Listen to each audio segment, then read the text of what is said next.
A ampliación que a Xunta ten sobre a mesa para o Acuiscelenis de Caldas arrancará no 2023. Busca incrementar a superficie do Instituto en case 2.400 metros cadrados. Para a creación dese espazo que se vai destinar a novos ciclos e unidades educativas, construirase un novo andar sobre o edificio actual. Estamos falando de facer unha sobreestructura sobre unha estructura preexistente nunha topografía complexa por a pendiente e porque é unha zona tamén de vencellada co curso fluvial, co curso do río. Non? Ademais da ampliación, o proxecto contempla a rehabilitación integral do actual centro para facelo máis eficiente dende o punto de vista enerxético. Entre as medidas, renovación das fiestras e novo revestimento de cubertas. Se recubre todo dun material aillante moi bo, que está dando moi bo resultado, que é o SATE, e iso vai permitir reducir dun xeito considerable os gastos de funcionamento e os gastos enerxéticos, os consumos enerxéticos.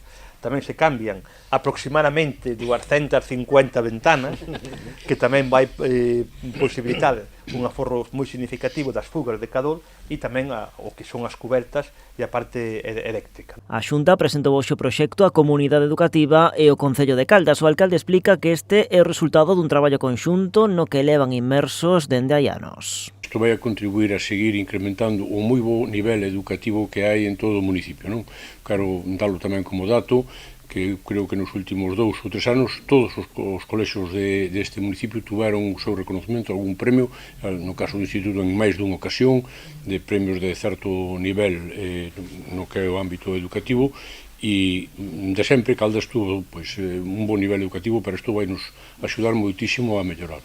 Esta mesma mañá o Consello da Xunta dáballe luz verde á folla de ruta plurianual desta reforma que ascenderá en total ata os 3,7 millóns de euros. Vai haber po ano 23 unha cantidad económica de 200.000 euros para rematar os estudios técnicos que ya a licitación do proxecto e poder rematar os estudios técnicos no 23, licitar o proxecto técnico e licitar o proxecto de execución para comenzar as obras no 23. E ao longo do 23, con 3,5 millóns de euros que xa están aprobados e consignados, poder rematar esta ampliación. A proximidade do centro ao río Umia condicionou a súa ampliación. A normativa actual impide a construción de novos equipamentos en zona de protección de augas, como son os terreos do Instituto. Así que a solución pola que se vai optar pasa por facer esa expansión en vertical.